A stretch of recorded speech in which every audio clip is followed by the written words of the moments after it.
So one of my favorite remembrances this time of year is Bobby Kilmurray. She welcomed our family when we first came to Eau Claire, and we rented her house, and because she was one of the places where we could have our big 80-pound dog.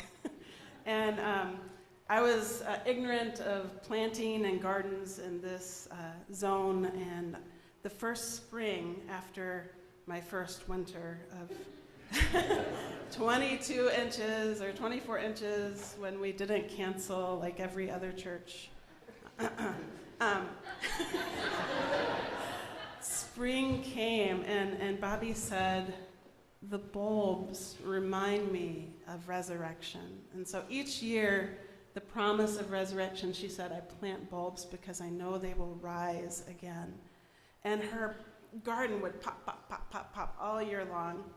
And so when we were finally able to buy our own house 3 years ago, it was definitely in her remembrance that I planted bulbs around our little crab apple tree. And each day now, I didn't have my own egg hunt this morning, but I rushed out to see what was going to be open for me. And so we have been on crocus watch, and I have 4 crocuses. There are 3 purple, no. There's 5. There's 3 purple and 2 yellow, and the tulips will probably get eaten by our plethora of bunnies, but you know. So, yes, the dead shall rise again, and there is hope in the spring. I never knew how powerful spring was until I became a Midwesterner and understood the joy and the, I used to think that I never understood the folks that would come down to the beach in October and would be wearing barely anything, and they would run into the waves.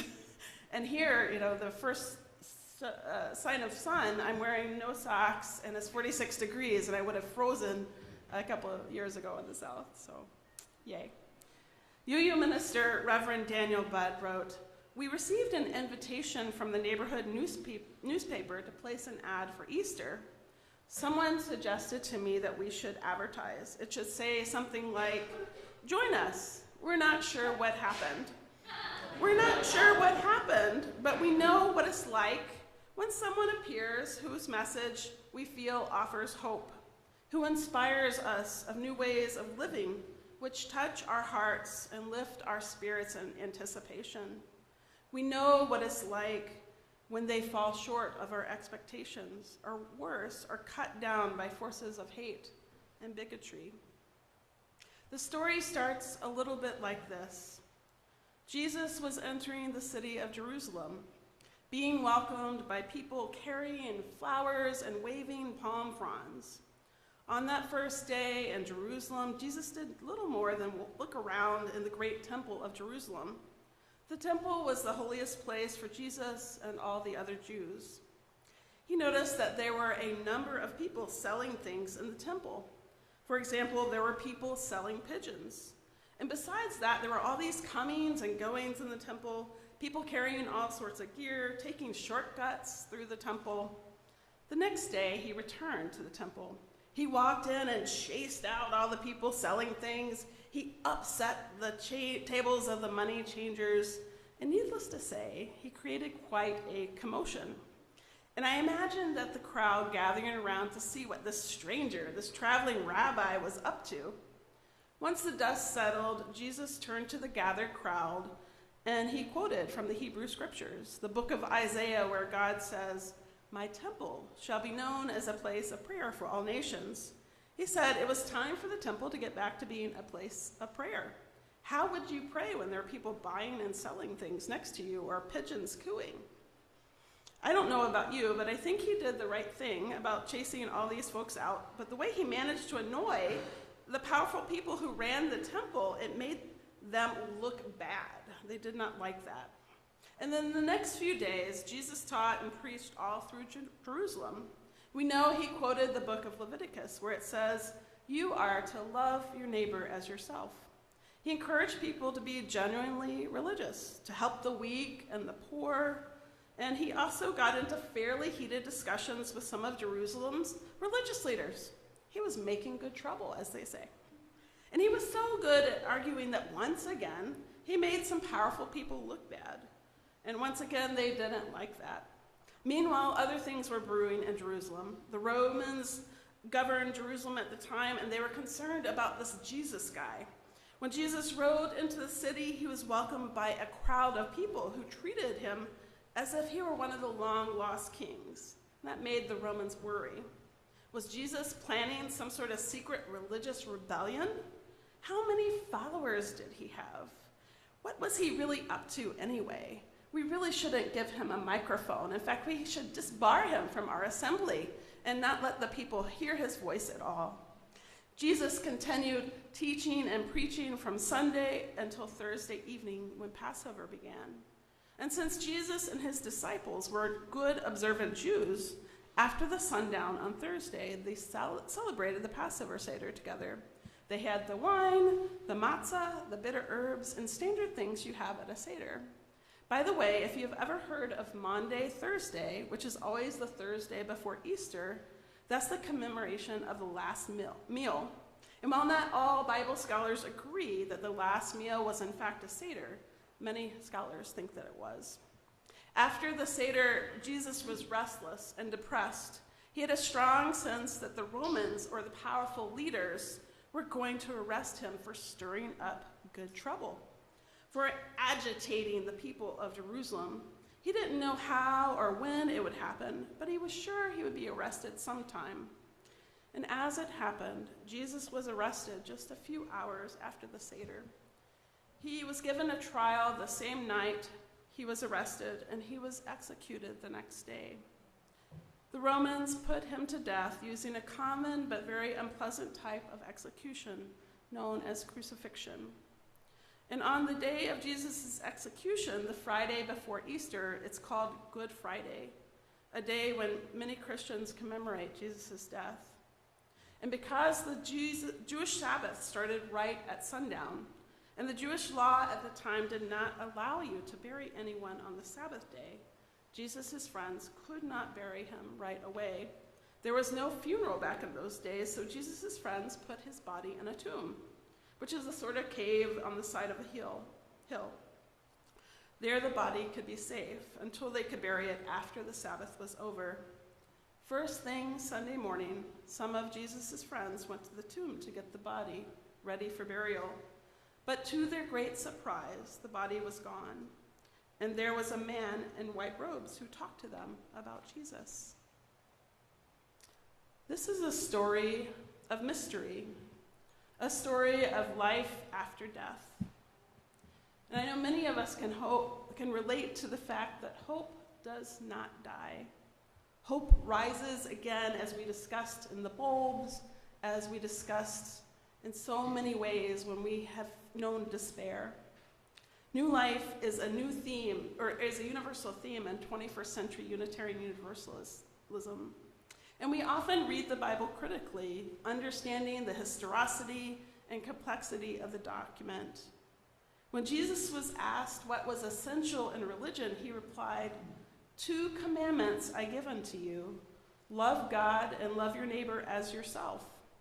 There are many liberal, progressive Christians who would like to see a renewal in what it means to be a follower of Jesus, reclaiming the church to be more about love and helping neighbors than the prosperity gospel, a gospel of who's in and who's out, or a bludgeon to create shame and fear, and where you can wear rainbows and welcome all people. After a long, cold, dark winter each spring, the Wisconsin landscape experiences a miracle of resurrection. We see the blankets of snow melt into the dark, quiet earth, where seeds are nestled and ready to make their way towards the warming sun. We plant our seeds and bulbs in the faith that they will rise from the dirt. We have faith that the spring will rise again after the long winter. And the word faith can be a tricky one. Yet scientists have faith in their formulas and physics. Believers have faith in their belief systems. I had faith that my children would eventually potty train and walk. Faith is not a word that we should exclude from our vocabulary just because it's used as a litmus test by some groups. Faith is a great word, Yet often the religious right will co-opt it for their purposes. We're often afraid to use religious language that people might construe with meanings that maybe aren't what we mean, like faith, grace, or God. So as a liberal clergy person, I speak as a person of faith. My faith might look a little different than my colleagues. I might be a little Buddhist, a little pagan, a little transcendentalist, or depending on the day, hopeful or not. I don't claim one creed or doctrine. I claim a faith in my own spiritual journey, my free and responsible search for truth and meaning. Resurrection is another big word around Easter. We can think about it as the global renewal. We can think that some people do believe that Jesus is risen and gives hope to many. People have a rebirth of courage. Life goes on after tragedy, after the death of loved ones. People speak out, advocate for change, get out and vote. And in the name of love and self and neighbor, from the ashes, a phoenix might rise. A crocus blooms after a long winter. After a long pandemic, we find hope and wonder when we peer into the faces of those that we love. What is your empty tomb? The place where you find the unexpected, where you are challenged to rethink everything you know. In his book, The God We Never Knew, Marcus Borg said, how do we reconcile the two different images of Jesus, the historical figure that lived and walked and preached and died a horrible death, and Christ the God incarnate and Savior? Borg advises that we divide our views into two different views of Jesus. One view is the pre-Easter Jesus, the historical and human Jesus, social prophet, wisdom teacher who walked Galilee and was crucified by the Romans. The other view is the post-Easter Jesus and what came after his death. The post-Easter Jesus is the Jesus of Christian tradition and experience. Many of us heard growing up of Jesus of the cross, walking on water, feeding the multitude, Jesus as God incarnate, raising Lazarus from the dead, the superhero. This view of Jesus was not a human figure, but perhaps God.